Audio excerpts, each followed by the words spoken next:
The night settles softly around us, and somewhere in the distance, the world hums its ancient lullaby. Tonight, as you rest your head and let the day slip away, we travel together across oceans and decades to a story that burns so bright it changed the face of a nation. This is a tale of resilience, of a man who turned his suffering into hope, his anger into wisdom, and his prison cell into a classroom for the world. So close your eyes, breathe deeply, and let me take you on a journey to South Africa, to the life of a boy who became a legend, a prisoner who became a president, a man named Nelson Rolihlahla Mandela. On the 18th of July in 1918, in a small village called Mvezo in the Eastern Cape of South Africa, a baby boy was born into the Thembu royal family. His father, Gadla Henry Mpakanyiswa, was a local chief and counselor to the monarch, a man of standing in their community. His mother, Nosekeni Fanny, was the third of his father's 4 wives, and she gave her son the name Rolihlahla, which in the Xhosa language literally means pulling the branch of a tree, but colloquially it means troublemaker. Little did anyone know how prophetic that name would become, though the trouble he would make would be the kind that shakes empires and rewrites history. On the 18th of July in 1918, in a small village called Mvezo in the Eastern Cape of South Africa, a baby boy was born into the Thembu royal family. His father, Gadla Henry Mpakanyiswa, was a local chief and counselor to the monarch, a man of standing in their community.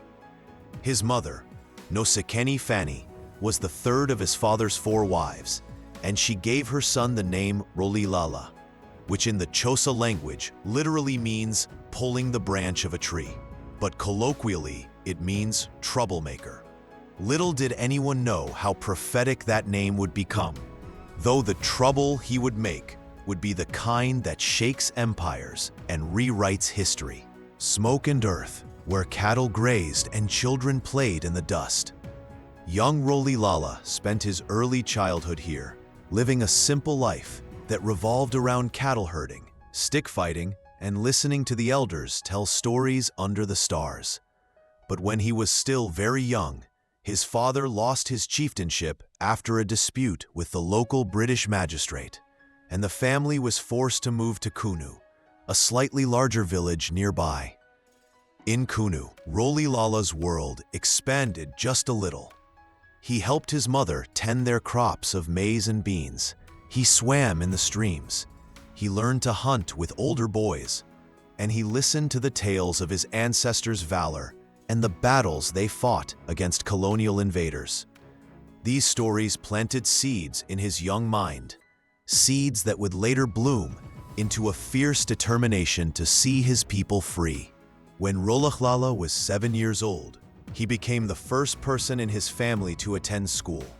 It was a Methodist mission school near Kunu, and it was there that his teacher, Miss Madenge, gave him an English name, as was the custom in those days. She called him Nelson. He never questioned it then. He simply accepted it. But years later, he would wonder about this practice of erasing African identities with European names. Still, Nelson he became, and Nelson he would remain to the world. His father died when Nelson was 9 years old, and this loss changed everything. The acting regent of the Thembu people, Jongantaba Dalindibo, became his guardian and took him to live at the great place in Mkhekezweni. This was the royal residence, a place of dignity and tradition, and suddenly, young Nelson found himself at the center of tribal governance and ceremony. He watched court sessions where disputes were settled, where everyone had a voice, where democracy in its ancient African form played out before his eyes. This experience shaped his understanding of leadership and justice in ways that textbooks never could. At Mkhekezweni, Nelson received a formal education at a Wesleyan mission school. He was a decent student, interested in African history especially, and he excelled in athletics, particularly boxing and long-distance running. He loved the physical challenge, the discipline it required, and the way it made him feel strong and capable. These were qualities he would need in abundance in the years to come. When Nelson turned 16, he underwent the traditional Xhosa circumcision ritual that marked his passage into manhood. It was painful and profound, a ceremony steeped in centuries of culture, and when it was over, he was no longer a boy, but a man with responsibilities to his community. Shortly after, he enrolled at Clarkberry Boarding Institute, where he completed his junior certificate in just 2 years instead of the usual 3. His academic path was accelerating, pointing toward a future that seemed bright and conventional. In 1937, Nelson moved to Healdtown, a Wesleyan college in Fort Beaufort, where he studied for his matriculation. He was exposed to a wider world here, meeting students from different parts of South Africa, learning about other cultures and ideas. He was 19 years old, tall and athletic, with a quiet dignity that made people notice him. He enjoyed ballroom dancing and long discussions about politics and philosophy with his friends. The seeds of political consciousness were beginning to sprout. After Healdtown, Nelson enrolled at the University of Fort Hare, the only residential center of higher education for Black people in South Africa at that time. Fort Hare was where the African elite were trained, where future leaders from across the continent came to study. Here, Nelson met Oliver Tambo, who would become his lifelong friend and comrade in the struggle. He studied English, anthropology, politics, native administration, and Roman Dutch law. He was on a path toward becoming a court interpreter or a clerk in the Native Affairs Department. Respectable positions for a young Black man in those days. But Nelson's time at Fort Hare was cut short in 1940 when he was expelled for participating in a student protest. The students had boycotted the elections for the Student Representative Council because they believed the council had too little power. Nelson was elected to the council anyway, but he refused to serve, standing with the protesters. This act of defiance was his first real confrontation with authority, his first taste of what it meant to stand for principle, even when it cost him dearly. He returned to Maqhekezweni, where the regent was furious with him. To make matters worse, the regent had arranged marriages for both Nelson and his own son, Justice. Neither young man wanted these arranged marriages, so they did what young men throughout history have done when faced with unwanted obligation. They ran away. In 1941, they fled to Johannesburg, the golden city of opportunity and danger, where Nelson's real education was about to begin. Johannesburg, in the early 1940s, was a city of contrasts so sharp they could cut you. Gleaming office buildings stood near sprawling townships where Black workers live in conditions of desperate poverty. Gold mines brought wealth to white owners, while Black miners died in cave-ins and contracted lung diseases for pittance wages. The city operated under the brutal logic of segregation, where your skin color determined where you could live, work, walk, eat, and even die. Nelson found work as a night watchman at a mine, but he was soon fired when the mine boss discovered he was a runaway. He moved to Alexandra Township, a crowded, vibrant slum where he rented a tiny room and got a job as a clerk at a law firm called Witkin, Seidelski, and Eidelman. The white lawyers there, particularly Lazar Seidelski, took an interest in him and encouraged him to finish his bachelor's degree through correspondence courses with the University of South Africa. Nelson studied at night after long days at the office, determined to make something of himself. In Alexandra, Nelson witnessed the daily humiliations and violence of apartheid up close. He saw police raids in the middle of the night, families torn apart, men arrested for not carrying their passbooks, which were the internal passports that black people were forced to carry at all times. He felt the anger rising in him, but he also felt something else, a calling, a sense that he had to do something, be something more than just another black man trying to survive under white rule. In 1943, Nelson enrolled at the University of the Witwatersrand to study law. He was one of the very few black students there, and he felt the sting of racism from some white students and professors. But he also met people who would change his life. He met Joe Slovo and Ruth First, white communists who were committed to the struggle against racial oppression. He met Indians facing their own discrimination, and he began to see that the fight was bigger than just the Xhosa people or even just black South Africans. The enemy was a system, and that system oppressed everyone who wasn't white. Around this time, Nelson joined the African National Congress, the ANC, which had been founded in 1912 to fight for the rights of black South Africans. But when Nelson joined, the ANC was a relatively conservative organization that believed in polite petitions and respectful appeals to white conscience.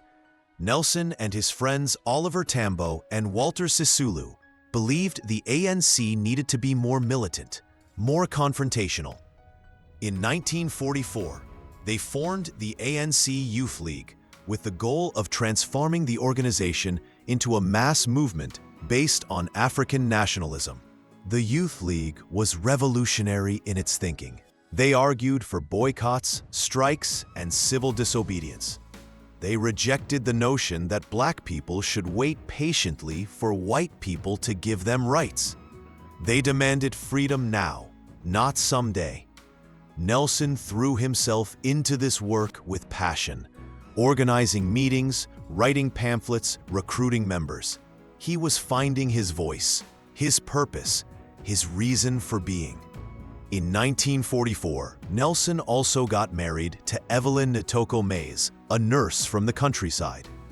They had 4 children together, though their first daughter died in infancy, and their family life was warm but increasingly strained as Nelson devoted more and more time to politics.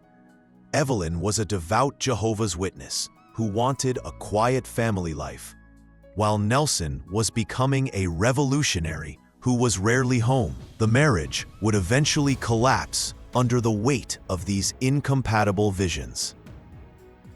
In 1948, everything changed. The National Party, running on an explicit platform of apartheid, won the whites-only election and immediately set about making racial segregation not just a practice, but a comprehensive legal system. They passed law after law, each one more oppressive than the last. The Population Registration Act classified every South African by race. The Group Areas Act designated where each race could live, forcibly removing millions of black people from their homes. The Bantu Education Act created an inferior education system designed to prepare black children for lives as laborers. Mixed marriages were banned, interracial sex was criminalized, and every aspect of life was segregated. The ANC's response was the Defiance Campaign of 1952, the first large-scale, multiracial political mobilization against apartheid. The plan was simple and powerful. Volunteers would deliberately break apartheid laws, enter whites-only areas, refuse to carry passes, use whites-only facilities, and then accept arrest. The goal was to fill the prisons and make the system unworkable. Nelson was appointed National Volunteer-in-Chief, responsible for recruiting and organizing volunteers across the country. The campaign was extraordinary. More than 8,000 people were arrested over the course of several months, willingly going to jail for the cause. Nelson traveled the country, speaking to crowds, inspiring people, showing them that they didn't have to accept oppression passively. He was arrested himself and convicted of violating the Suppression of Communism Act, though he was neither a communist nor had he committed any act of violence. He received a suspended sentence, but the conviction came with a banning order that restricted his movements and forbade him from attending gatherings. Despite the banning order, Nelson's political work continued in secret. In 1952, he and Oliver Tambo opened the first black law firm in South Africa, providing affordable legal services to black people who had nowhere else to turn. Their office was always crowded with clients, people who had been evicted from their homes, arrested for pass law violations, beaten by police, fired from their jobs. Nelson saw the machinery of oppression up close every single day, and it hardened his resolve. In 1955, the ANC and its allies organized the Congress of the People in Kliptown, where nearly 3,000 delegates gathered to adopt the Freedom Charter, a visionary document that declared that South Africa belongs to all who live in it, black and white. The charter called for equal rights, land redistribution, nationalization of mines and banks, and free education. It was a radical democratic vision, and the apartheid government responded with predictable fury. In December 1956, Nelson was arrested along with 155 other activists and charged with high treason. The prosecution alleged that they were plotting to overthrow the state through violence and establish a communist government. It was absurd. The Freedom Charter was explicitly non-racial and democratic, but the apartheid government wanted to crush the liberation movement, and this mass trial was their weapon. The trial dragged on for more than 4 years, and though all defendants were eventually acquitted, it drained resources and energy from the movement. During the treason trial, Nelson's marriage to Evelyn finally ended in divorce. In 1958, he married Winnie Madikizela, a young social worker who was beautiful, intelligent, and as politically committed as he was. Their wedding was a joyful occasion despite the dark times, and together they had 2 daughters. Winnie would become a political force in her own right, enduring police harassment, banning orders, and eventually imprisonment and torture for her activism. In 1960, the political situation exploded. The Pan-Africanist Congress, a rival liberation group, organized protests against the pass laws. In the township of Sharpeville, police opened fire on peaceful protesters, killing 69 people, many shot in the back as they ran away. The Sharpeville massacre shocked the world and prompted the apartheid government to declare a state of emergency, ban the ANC and PAC, and arrest thousands of activists. The ANC was now illegal, forced underground. Nelson and other leaders had to operate in secret, constantly moving, always looking over their shoulders. In March 1961, after finally being acquitted in the treason trial, Nelson went underground permanently, disguising himself, traveling under false names, sleeping in safe houses. The press called him the Black Pimpernel, after the fictional Scarlet Pimpernel, who evaded capture through clever disguises. For more than a year, Nelson lived as a ghost, appearing at secret meetings and then vanishing again. During this underground period, Nelson and other ANC leaders made a momentous decision. After 50 years of non-violent resistance had failed to move the apartheid government even an inch, they decided to form a military wing called Umkhonto we Sizwe, Spear of the Nation. The plan was to engage in sabotage, attacking government installations, power plants, and transportation infrastructure, but avoiding casualties. Nelson was put in charge of this new organization, despite having no military training. On December 16, 1961, Umkhonto we Sizwe carried out its first attacks, bombing government buildings in Johannesburg, Port Elizabeth, and Durban. A manifesto was released explaining that they had chosen sabotage because it did not involve loss of life and offered the best hope for future race relations, but that if sabotage failed, they would consider other methods. The government of South Africa was now at war with its own people, and Nelson Mandela was leading one side of that war. In early 1962, Nelson secretly left South Africa to attend a conference of African liberation movements in Ethiopia and to arrange military training for Umkhonto recruits. He traveled through Africa, meeting with leaders like Julius Nyerere of Tanzania and Haile Selassie of Ethiopia. He spent time in Algeria, where he received military training alongside guerrilla fighters. He visited London and held secret meetings with British politicians and journalists.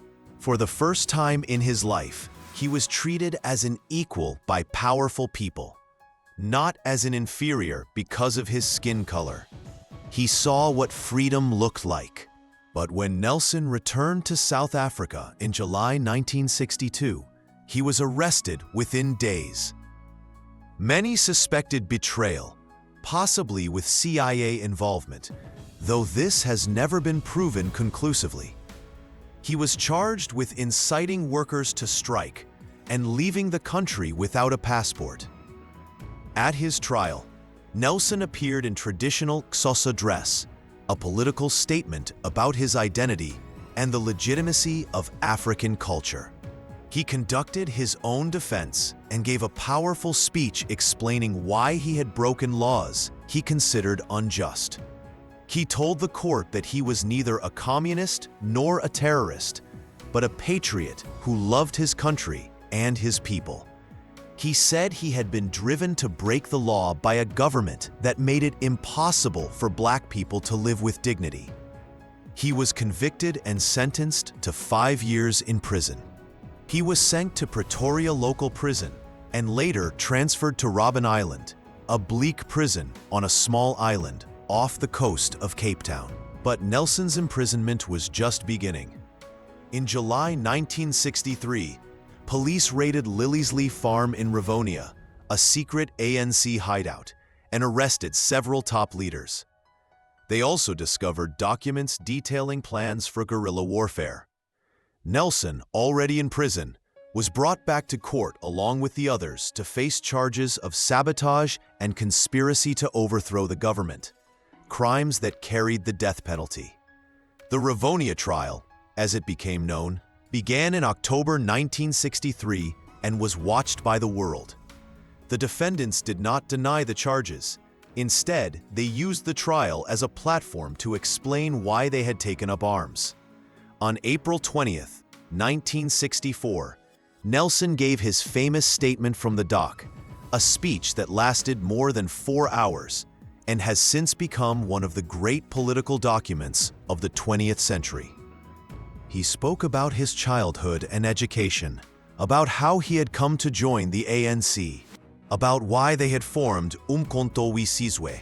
He explained that they had exhausted all non-violent means of struggle and had been left with a choice between accepting permanent oppression or fighting back. He described the poverty and humiliation that Black people endured daily under apartheid. He spoke about democracy and freedom, about the kind of society he hoped to see. And then, in words that would echo across the decades, he concluded, "During my lifetime, I have dedicated myself to this struggle of the African people. I have fought against white domination, and I have fought against Black domination. I have cherished the ideal of a democratic and free society in which all persons live together in harmony and with equal opportunities. It is an ideal which I hope to live for and to achieve. But if needs be, it is an ideal for which I am prepared to die." The courtroom fell silent. Even the judge seemed moved, though not enough to acquit. On June 11th, 1964, Nelson Mandela and 7 of his co-accused were sentenced to life imprisonment. They escaped the death penalty, perhaps because of international pressure. Perhaps because even the apartheid regime understood that executing Nelson would make him an unstoppable martyr. Nelson was 46 years old when he returned to Robben Island to begin his life sentence. The prison was designed to break spirits, a place of hard labor, brutal guards, and systematic humiliation. Political prisoners were kept separate from common criminals, housed in a section called Block B, where they slept on thin mats on concrete floors in tiny cells. They were given shorts instead of long pants. Another humiliation, since in Xhosa culture, men wore long pants. They were fed inferior food, mostly maize porridge. They were allowed one visitor every 6 months for 30 minutes, and one letter every 6 months. Every day, the prisoners were taken to a limestone quarry where they broke rocks with hammers and picks under the blazing sun. The glare from the white limestone was blinding, and many prisoners, including Nelson, suffered permanent eye damage. The guards were often sadistic, looking for any excuse to punish the prisoners. But Nelson refused to be broken. Instead, he turned the prison into what he called a university. He and his fellow prisoners organized study groups, teaching each other languages, history, economics, and politics. They smuggled in books and newspapers, hiding them from guards, passing them around, debating ideas late into the night. They maintained their humanity and their dignity by refusing to accept the prison's definition of who they were. Nelson also worked to unite prisoners from different organizations and ethnic backgrounds. There were tensions between ANC members and PAC members, between Xhosa and Zulu prisoners, between those who wanted to negotiate with guards and those who wanted to resist everything. Nelson, with his natural leadership and his commitment to consensus, helped bridge these divides. He listened to everyone, considered all viewpoints, and worked towards solutions that respected everyone's dignity. The warders noticed that Nelson was different.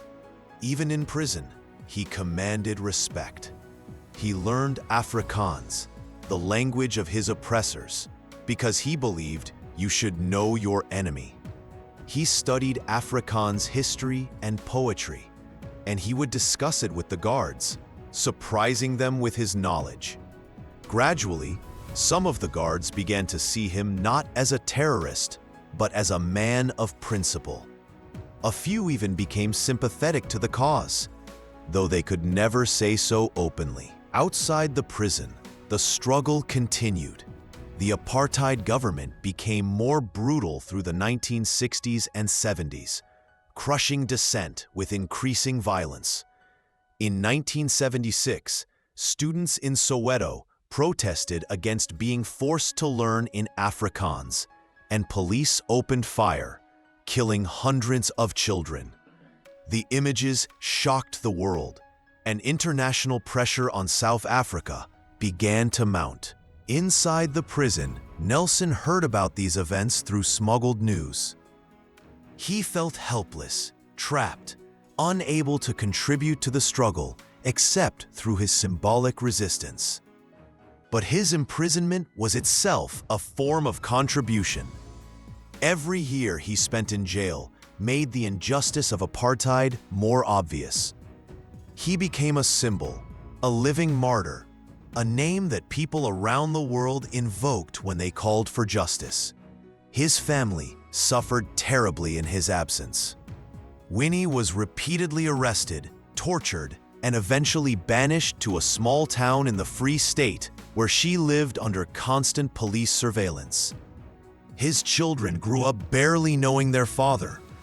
He missed their childhoods, their graduations, their weddings. The personal cost of his commitment was almost unbearable, but he never wavered. In 1982, after 18 years on Robben Island, Nelson and several other leaders were transferred to Pollsmoor Prison in Cape Town. The conditions were slightly better. They had beds and better food, but they were more isolated from other prisoners. The government was beginning to realize that Nelson Mandela imprisoned was more dangerous than Nelson Mandela free, but they didn't yet know how to resolve this paradox. By the mid-1980s, South Africa was in crisis. The townships were in open revolt. The economy was suffering from international sanctions, and the white government was losing control. International campaigns calling for Nelson's release were gaining momentum. Musicians wrote songs about him, politicians invoked his name, and Free Mandela became a global rallying cry. In 1985, President P.W. Botha offered Nelson conditional release if he would renounce violence. Nelson's response was read by his daughter Zinzi at a packed rally, because Nelson himself was not allowed to speak publicly. He said that only free men could negotiate, prisoners could not enter into contracts, and he would not give up the struggle while the people were not free.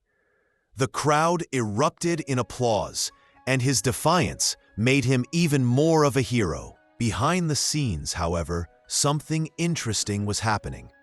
The government began secret talks with Nelson, trying to find a way out of the crisis.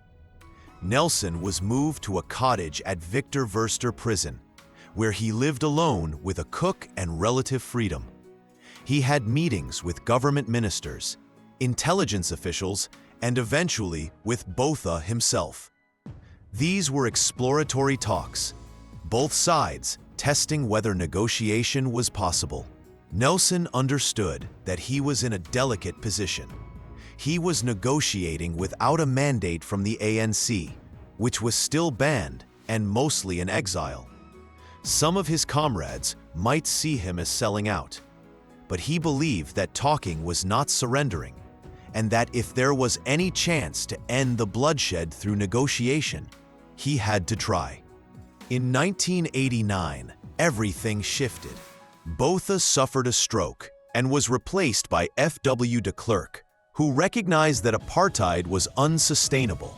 In February 1990, de Klerk announced the unbanning of the ANC and other liberation movements, and the unconditional release of Nelson Mandela. After 27 years, 4 months, and 18 days in prison, Nelson Mandela walked out of Victor Verster Prison on February 11, 1990. The images of that day are burned into history. Nelson, now 71 years old, his hair gray but his back straight and his fist raised, walked out hand in hand with Winnie. Thousands of people had gathered, and millions more watched on television around the world. He gave a speech in Cape Town, his first public address in nearly 3 decades, and he called for discipline, for unity, and for negotiations toward a democratic South Africa. The negotiations were long and difficult, stretching over more than 3 years. There were massacres and assassinations, setbacks and near breakdowns. Conservative whites didn't want to give up power, and some black groups didn't trust the process. But Nelson, now the president of the ANC, worked tirelessly to keep everyone at the table. He met with de Klerk repeatedly, sometimes in anger, sometimes in hope, always with the goal of reaching an agreement. In 1993, Nelson Mandela and F.W. de Klerk were jointly awarded the Nobel Peace Prize for their work in dismantling apartheid. It was a controversial decision. Some felt that de Klerk didn't deserve to share the prize with the man he had kept imprisoned. But Nelson accepted graciously, understanding that symbols of reconciliation were important for the difficult work ahead. On April 26, 1994, South Africa held its first democratic elections, open to all races. People stood in lines that stretched for miles. some waiting all day to vote for the first time in their lives. Elderly Black people wept as they marked their ballots, having never imagined they would live to see this day. The ANC won decisively, and on May 10, 1994, Nelson Rolihlahla Mandela was inaugurated as the first Black president of South Africa. His inauguration was a moment of almost unbearable emotion. Representatives from around the world attended, including many who had once supported apartheid but were now eager to embrace the new South Africa. Nelson's speech called for healing, for building a new nation where everyone belonged. He said, "Let freedom reign. The sun shall never set on so glorious a human achievement. Let us give to all South Africans their country." As president, Nelson faced enormous challenges. The country was deeply divided, with massive inequality, poverty, and violence. Black South Africans had been deliberately denied education and economic opportunities for centuries, and fixing this would take generations. There were calls for revenge against whites, for seizing their property, for punishing those who had enforced apartheid. Nelson resisted these calls, instead establishing the Truth and Reconciliation Commission, where perpetrators of violence could confess their crimes in exchange for amnesty, and victims could tell their stories. It was controversial. Many felt that justice required punishment, not forgiveness. But Nelson believed that South Africa could not move forward if it was consumed by revenge. He preached reconciliation constantly, reaching out to his former oppressors, inviting the widow of the architect of apartheid to tea, wearing the jersey of the Springboks rugby team, a symbol of white Afrikaner culture, to unite the country during the 1995 Rugby World Cup. These gestures infuriated some of his supporters, but won over many whites who had feared Black majority rule. Nelson served only one term as president, refusing to seek re-election in 1999. He was 80 years old and exhausted, ready to step back and let younger leaders take over. He had achieved what he set out to do. South Africa was a democracy, and the transition had been largely peaceful. He handed power to Thabo Mbeki, his deputy, and retired to his rural hometown of Kunu. In retirement, Nelson remained active in public life. He established the Nelson Mandela Foundation to promote his vision of social justice. He campaigned for AIDS awareness at a time when the disease was stigmatized, and he became an elder statesman, speaking out on international issues. He was beloved around the world, seen as a moral authority, a man who had suffered terribly, but had emerged without bitterness. His personal life, however, was complicated. His marriage to Winnie had fallen apart amid allegations of her involvement in violence and criminal activity during the anti-apartheid struggle. They divorced in 1996. On his 80th birthday, in 1998, Nelson married Graça Machel, the widow of Mozambican President Samora Machel, and finally found some personal happiness in his final years. As Nelson aged, his health declined. He suffered from tuberculosis contracted during his years in prison, and his lungs were permanently damaged. He had recurrent respiratory infections and spent increasing amounts of time in the hospital. The world watched anxiously as the man who had become a symbol of hope grew frailer. On December 5, 2013, at the age of 95, Nelson Mandela died at his home in Johannesburg, surrounded by his family. The world mourned. Tributes poured in from every corner of the globe. Presidents and prime ministers, artists and activists, ordinary people who had never met him but felt they knew him, all expressed their grief and gratitude. South Africa held a state funeral, and he was buried in Kunu, in the land where he had played as a child, where he had learned the story. Nelson Mandela's legacy is complex and debated. Some argue that he was too forgiving, that his emphasis on reconciliation allowed white South Africans to escape justice and retain their economic power, while black South Africans remained poor. Others argue that his willingness to negotiate and forgive prevented a civil war that could have killed millions. Both views have merit, and history will continue to judge him. But what is undeniable is that Nelson Mandela demonstrated that one person's commitment to justice, even in the face of overwhelming odds, can change the world. He spent 27 years in prison, but emerged without hatred.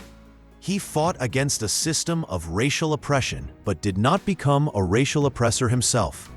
He believed in democracy and equality, not just for his own people, but for everyone, including those who had kept him in chains. He showed us that leadership is not about personal glory, but about service to others. That courage is not the absence of fear, but action despite fear. That forgiveness is not weakness, but the highest form of strength. That the long walk to freedom, as he titled his autobiography, is never easy and never finished, but is always worth taking. Tonight, as you drift toward sleep, think about the boy from Mvezo who became the man who freed a nation. Think about the years he spent breaking rocks in a quarry, never knowing if he would see freedom again, but never giving up hope. Think about the moment he walked out of prison, his fist raised in triumph, ready to build rather than destroy, to unite rather than divide. His story reminds us that change is possible, that justice can prevail, that even the longest night eventually gives way to dawn. Rest now, and let that hope carry you into your dreams.